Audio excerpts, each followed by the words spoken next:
Okay, so you know how, like, in myths and stories, Yeah. there's always that one character, the trickster. Right. One is always stirring the pot, messing things up for everyone else. Yeah. We tend to think of them as just mischievous troublemakers, you know? Yeah. But what if there's more to their story than that? Like, what if their chaos actually has a purpose?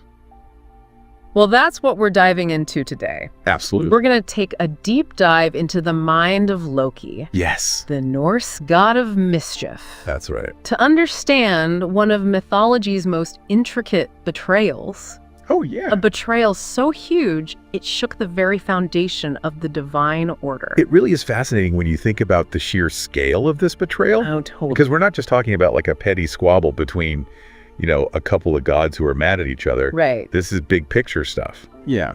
Imagine this. A council meeting.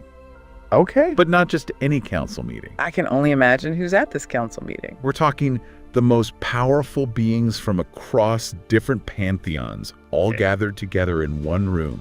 Wow. Zeus, Odin, Ra, Hades. It's like the ultimate power lunch. Right. And they're all there to address this growing imbalance in the cosmos. Okay, high stakes. Oh, absolutely. High stakes. So what's the vibe like?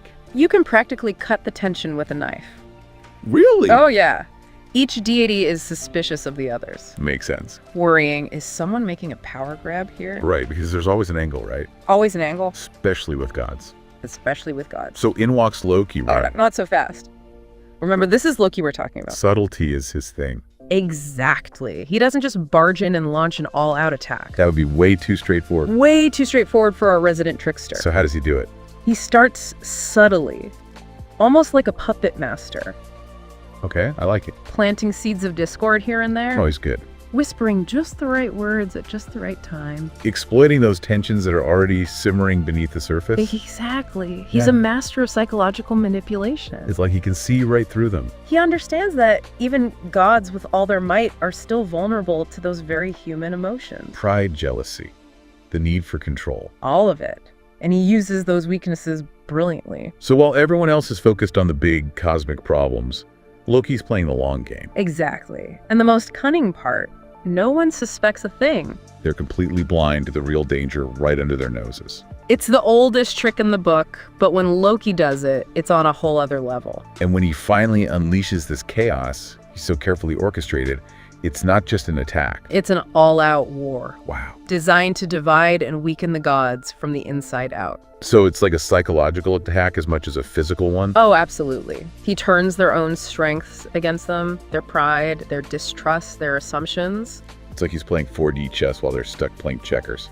It really is remarkable, and it's a stark reminder that sometimes the most dangerous battles aren't fought with brute force, Right. but with whispers and well-placed doubts. And a whole lot of cunning. Oh, absolutely. Talk about an epic betrayal, right? It's like you're watching this grand play unfold, all these powerful gods trying to keep the cosmos in check. Then, boom, Loki just flips the table on everyone. Right. It's such a classic Loki move, though. Oh, totally. But that's what makes it so fascinating to unpack. Absolutely. Because it leaves you with so many questions like, So many questions. okay, what would drive a god to go to such lengths? Like, what's really going on in Loki's mind?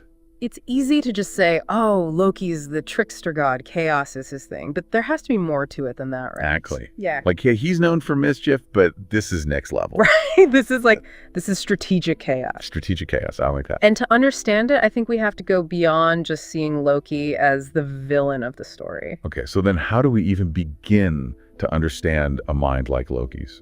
Well, we have to look at the psychology of the trickster archetype. Okay, so what does that even mean? So often at the core of a trickster's actions is this deep need for control. You know, they might feel powerless or overlooked. Which would make sense given Loki's position in Asgard. Exactly. He's always on the periphery, never quite fitting in, always underestimated. Oh, totally. And his pranks, they were almost like a way for him to get attention, to have some sort of impact on the world around him. Right. It's like he's saying, hey, you might not respect me, but you're going to notice me. And that totally plays into this whole betrayal thing, too. Absolutely. Because this wasn't just about causing chaos for Loki. This was his way of showing everyone just how much power he truly had. So it's a power play. Oh, absolutely. Yeah. He was tired of being underestimated, and he wanted to make sure that no one would ever make that mistake again. But it makes you wonder, was it also about something more than just Loki's own ego? What do you mean? Well, like we've been saying, he's been overlooked his whole life. And it seems like he sees through the whole divine order thing. I see what you're getting at. You're wondering if maybe this was Loki's way of rebelling against a system he saw as inherently flawed. Exactly. Because even gods aren't perfect. Of course not. They're just as flawed as the rest of us. So maybe Loki was trying to expose those flaws to show everyone that the system they all bought into was built on shaky ground. That's a very interesting way to look at it. And it raises a really important point. Even gods are products of their environment. Totally. They're shaped by the systems they live in. And if those systems are flawed, well, then it's no surprise that the gods themselves might be flawed too. It's like that saying, every system is perfectly designed to get the results that it gets. Exactly. And in this case, the system created Loki. Whoa. So was he really the villain? Or was he just a product of his environment? It's like he was destined to shake things up. And shake things up, he did. But let's not forget that Loki's actions had very real consequences. Oh, absolutely. Right. Not just for him, but for everyone else involved. Exactly, because as fascinating as it is to dissect Loki's motives, we can't ignore the impact this betrayal had on the other gods. Right, because their world was turned upside down too. Yeah. It's like Loki threw this massive wrench into the gears of the divine order, and suddenly everyone's forced to confront the cracks in their perfect system. It's like that moment when you realize that ignoring a problem doesn't make it go away. It just festers and grows until it explodes. Okay, but how do they even begin to deal with something like this? I mean, these are gods. We're talking about beings who are used to calling the shots. Right. But that's the thing about betrayal. It has a way of cutting through even the toughest defenses and exposing those raw human emotions that even gods experience. So how do different gods react to this whole situation? We'll take Odin, for example. The Allfather, the wise ruler of Asgard.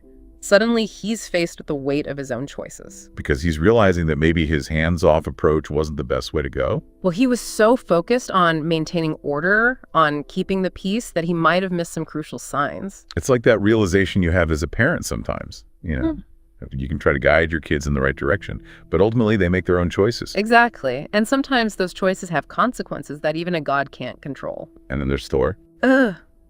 Ah, yes, Thor. The god of thunder. The champion of Asgard. Used to battling monsters and giants without breaking a sweat. But this is different. This is personal. This is family. Exactly. And I can't even imagine the guilt he must feel knowing that his own brother was behind it all. Oh, absolutely. He probably feels like he should have seen it coming, that he should have protected everyone. It's a heavy burden to bear the weight of those what-ifs and should-haves. And, you know, it's not just the Asgardians who are reeling from this betrayal. Think about Zeus, Ra, Hades. These are gods who have seen it all. Absolutely. They've witnessed their fair share of power struggles and betrayals over the millennia. But this time it's different.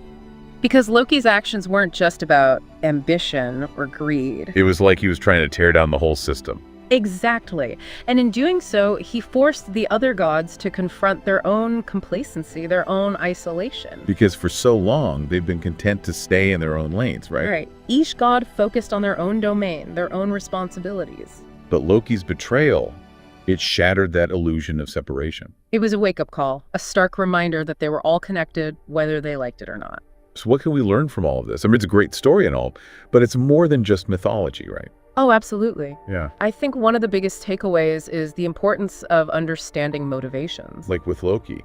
Instead of just labeling him as the villain, we have to try to understand what drove him to this point. Exactly, because often when we dig a little deeper, we find that even the most villainous actions are driven by very human emotions. Pain, insecurity, the need for recognition. Exactly. And while that doesn't excuse the behavior, it does allow for a more nuanced understanding of the situation. It reminds us that everyone, even a trickster god, has a story. And sometimes those stories are messy and complicated and full of contradictions. Just like life itself. And speaking of messy and complicated, let's talk about the importance of communication. Ah, yes. Because Loki's betrayal also highlights the dangers of isolation, of letting those walls of misunderstanding build up until they crumble. So we have to be willing to have those tough conversations to bridge the gaps between us. Exactly. Because when we shut each other out, when we refuse to listen to different perspectives, that's when chaos and mistrust can take root. It's a reminder that we're all in this together, whether we like it or not. We are. And recognizing that interconnectedness, that shared vulnerability, that's often where true strength lies. So as we wrap up this deep dive into Loki's web of deception, I think the biggest question we're left with is this: what happens when the dust settles? Well, that's the beauty of mythology, isn't it? It's open to interpretation. It's a springboard for our own imaginations. So maybe the real story begins not with the betrayal itself, but with what comes after. Exactly. How do the gods rebuild? Do they learn from their mistakes? Do they emerge stronger and more connected? Or do they fall back into old patterns, allowing chaos and mistrust to reign once more? These are the questions we're left to ponder. I think they're questions that are just as relevant today as they were thousands of years ago. Because ultimately, Loki's story isn't just about gods and monsters and epic betrayals. It's a reflection of our own human struggles, our own capacity for both good and evil, our own never-ending search for meaning and connection in a world that often feels chaotic and unpredictable. So as always, we leave you with more questions than answers. But hopefully this deep dive has sparked your curiosity, inspired you to look beyond the surface and to embrace the complexity of these ancient stories. Because within those stories, we might just find hidden truths about ourselves and about the world we inhabit. So until next time, keep exploring, keep questioning, and never underestimate the power of a good story to challenge your assumptions and expand your understanding of the universe and our place within it.